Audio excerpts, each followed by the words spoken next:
Hi, it's MJ and welcome back to my channel, Teach, Love, Shine. If you're new here, just a little background. I've taught for 30 years and I recently retired July 1 of this year. And I am here to give tips and strategies to teachers and parents and administrators on how to get through a successful year.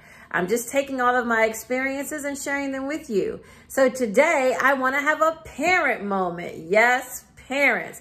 Parents, you guys are the students' first teachers. So you know I have to talk to you. And not only was I a teacher or educator, I'm also a parent as well. So I can understand both sides of the spectrum.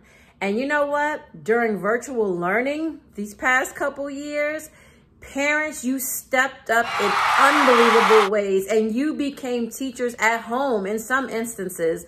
And you were thrown into the midst of being a teacher to your students. So we thank you for working so hard during that time. And actually, teachers and parents went above and beyond during distance learning. So we know that getting back into the swing of a regular school day is exciting, but also kind of nerve-wracking in a way. I mean, we did a little bit of it last year, but this is like full swing. So I wanted to give parents a few strategies to help you along the way so that you're able to teach, love, and shine as well. Let's get started on a few strategies.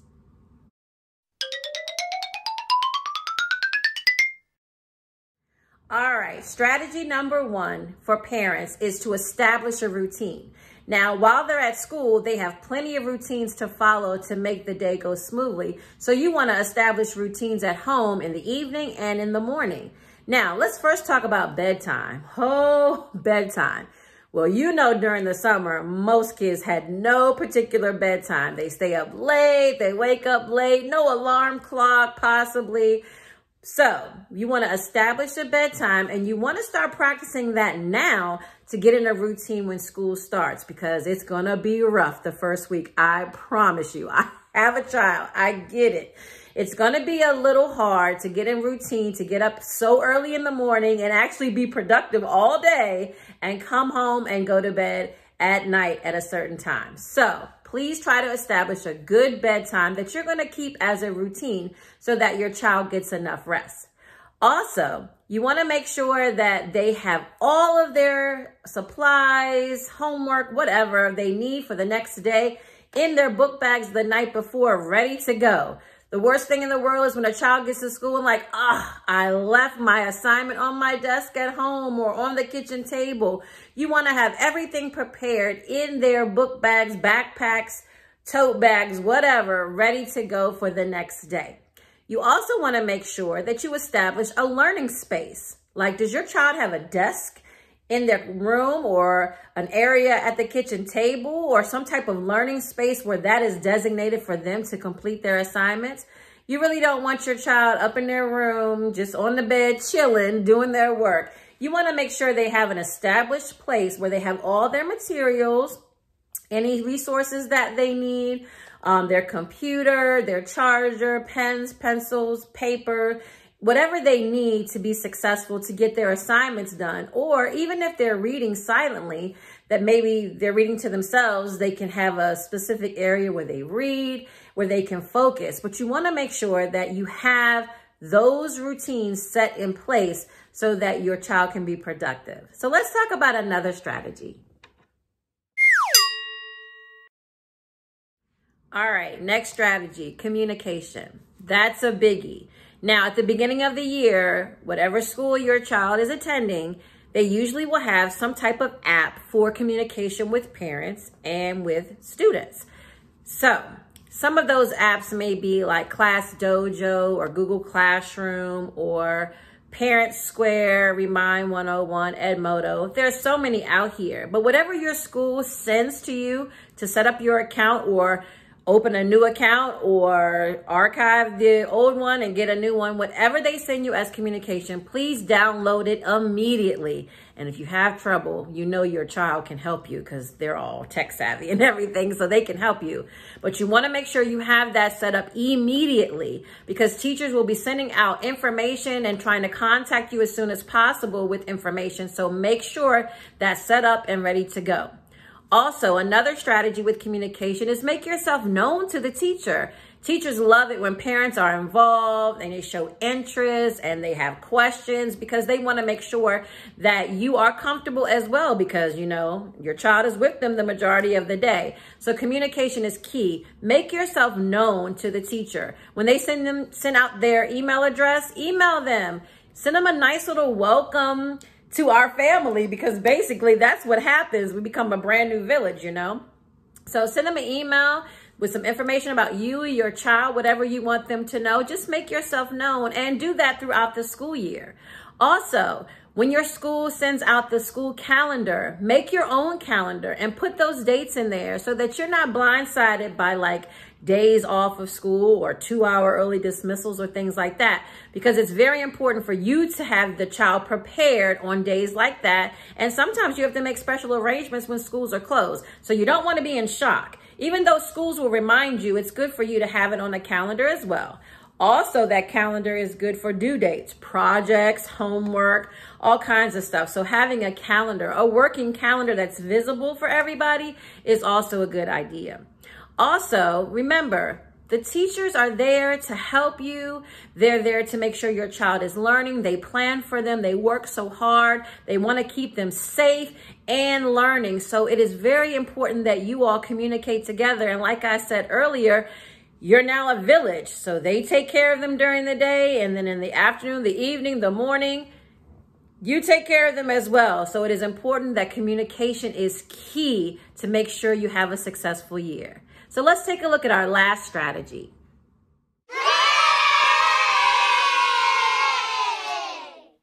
All right, last strategy is connected to the previous strategy, which was communication. This is student-parent communication. Now, it's going to be very important that you keep track of everything the school sends home to you.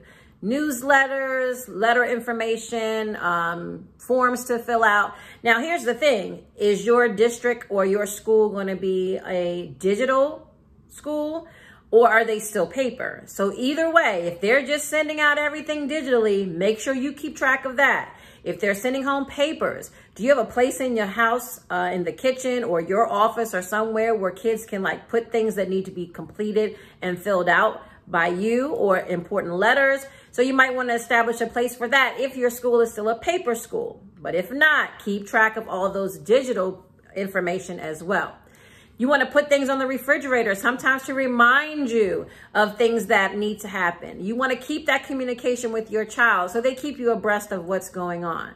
Also, some districts are using Google Classroom, some are using Canvas, whatever they're using to keep that communication flowing. Make sure you're definitely a part of it with your child. Sit next to them, go through it so that you can keep those lines of communication open between you and your child. Also, homework and assignment procedures. I'm pretty sure that they're going to be giving homework this year, or some teachers may have students do assignments in class. Whatever it is, keep that line open as well. Know when there's homework. If you ask your child, do you have any homework today? And they say no for like 3 days consecutively, you might want to check and see what it is. So make sure you're understanding those homework procedures, project procedures, and so forth. Now, here's another tip. Every day, parents, are you listening?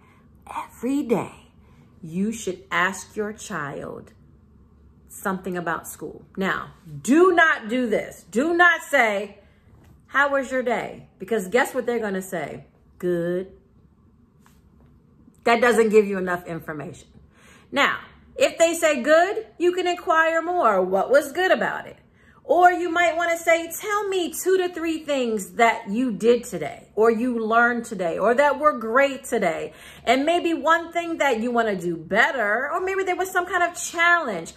Please communicate with your child every single day so that they can share with you what's going on in their school day. Never take good as an answer. Always pry a little bit more. Give me some examples. You want to make sure that you're involved in the school as well. Now, I've said it like 100 times. Stay involved. I don't care if you have a pre-K or a senior. You have to stay involved in your child's school life so that you're not shocked when grades come out, that you're not caught off guard when things are supposed to be due. Make sure you stay involved. So don't forget, download all those apps, every tracking communication system, have a space for them to do work. Stay involved so that you can make this the best year ever.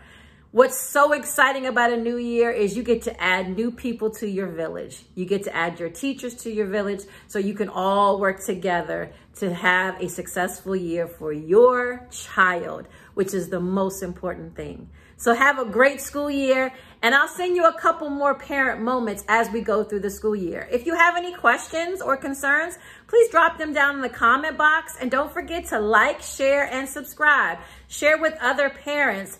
I'm here to help. Remember, I'm a parent as well, so I am here to help. Have a great school year. See you soon. Bye.